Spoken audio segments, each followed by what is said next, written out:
Okei, let's do this. Mua tärisyttää jo valmiiksi, koska jännittää. Varsinkin kun mä joudun selostaa tän koko videon livenä läpi. Eli mä en saa olla vaan ihan hiljaa ja kärsiä yksinäni, vaan mun pitäisi niinku tsempata vielä sua selviytymään tästä läpi, joten kun ei saa keskittyä vaan omaan kärsimykseen, niin okei. Let's do this. Sekuntikello päälle. Mä haluan, että sä merkkaat sit sun ajan ylös, että minkä ajan sä saat. Otetaan ensin rauhoittava hengitys.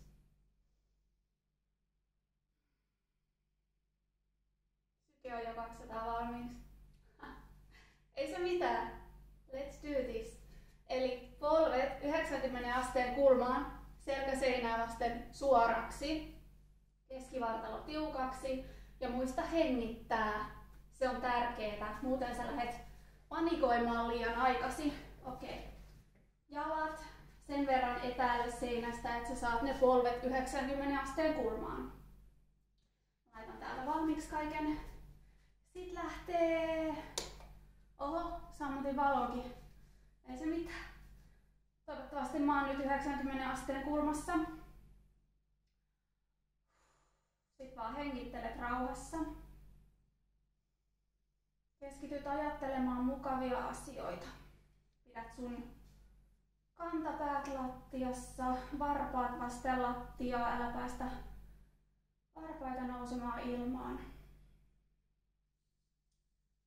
Keskityt siihen, että reidet pysyy koko ajan 90 asteen kulmassa lattiaa vasten. Tai lattiaan nähden. Ja sitten tietenkään me ei pusketa käsillä liikaa, vaan koitetaan pitää ne kädet ihan rentona vaikka vartalon vieressä tai rinnalla. Muista hengittää. Muistetaan, että tää on nyt enemmänkin asennekysymys. Tässä ei ole kyse niinkään sun fyysisestä kunnosta, vaan tässä on kyse ihan vaan henkisistä jutuista. Ajattele mukavia asioita. Mä haluan, että saatat mieleen jonkun turvapaikan. Ai, mulla alkoi jo jalat täristä. Tää on nyt enemmänkin henkistä. Mä oon tehnyt tän siis kerran aiemmin. Ihan sillai kylmiltään ennen ilman mitään valmistautumista. Mä vaan tein sillai extemporeen. Ja mä sain silloin 4 minuuttia. Nyt mä haluan päihittää sen ajan. Mä koitan olla vilkuilematta hirveästi sekuntikelloa, että mä liikaa niinku pety siihen, että kuinka vähän tässä on mennyt vasta aikaa. Saatana. Remember who the fuck you are. Mulla oli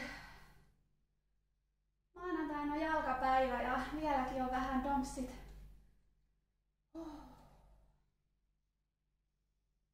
Niin se turvapaikka, mihin mä olin jäämässä. Eli ota mieleesi joku ihana turvapaikka, missä sun on hyvä olla.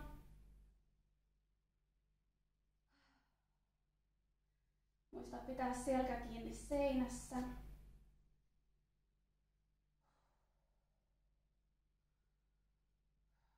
Muista, että hermosto lähtee siihen hälytystilaan heti, kun sä unohdat hengittää.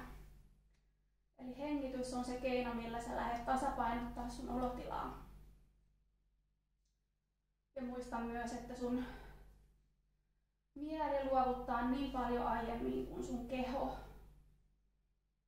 Sun jalat jaksaa pidempään kuin sun pää. Tää on ihan mentaalinen geimi täysin. Mä haluan, että sä todellakin täriset. Se ei tarkoita vielä yhtään mitään. Sä et tuu kuolemaan tähän. Tää on turvallinen tapa testaa sun omia rajoja. Sä et oo kuolemassa. Sä vaan kannattelet sun kehon painoa. No biggie. 3:30. Tässä on kohta vanha aika päihitetty.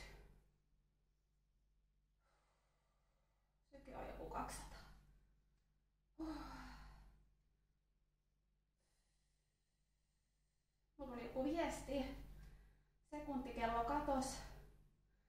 Siinä se on taas. Okei, kohta 4 minuuttia. Saatana. Jaksetaan vielä. Okei, nyt on vanha ennätys päihitetty. Mä jatkan vielä. Mä haluan päästä ainakin 5 minuuttiin. Mä en saatana luovuta. Miten sä jaksat?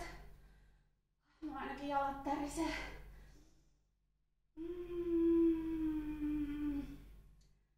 Sä voit vaikka hyräillä. Rauhoittaa sun hermostoa.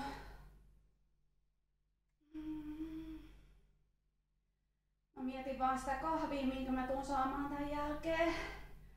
Se on mun palkinto. Oi että, kohta 5 minuuttia täynnä. Mut jos mä jaksan pidempään, niin mä jaksan.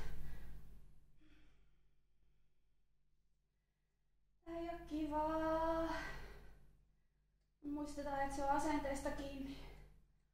Muista painaa niitä jalkoja lattiaan. Muista hengittää.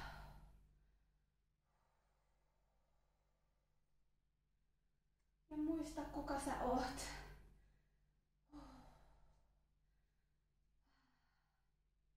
Voi luoja, mä oon ylittänyt jo 5 minuuttia.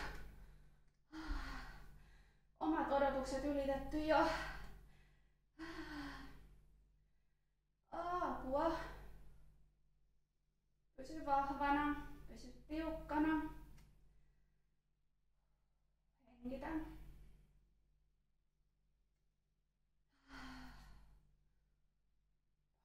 Sä et oo saanut luovuttaa vielä. Mä haluan, että sä pysyt tässä vähintään niin pitkään kuin minäkin. Oi vitsi, kohta 6 minuuttia täynnä. This is sick. Okei, nyt tärinä kasvaa.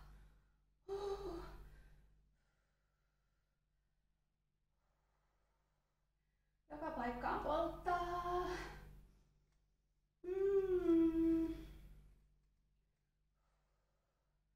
Jaksaako vielä?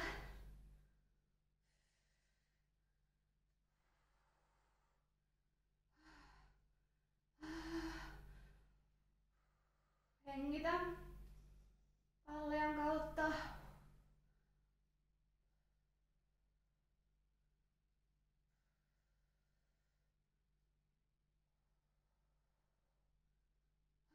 Kuusi, 4, 7, mä haluan 7.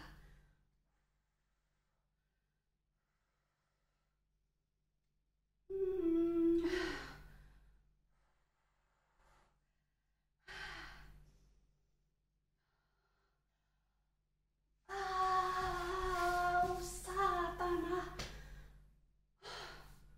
Okei. Onks sä elossa? Mä oon nipin napin. Vitsi mikä fiilis. Kova. Heitä itsellesi. High five.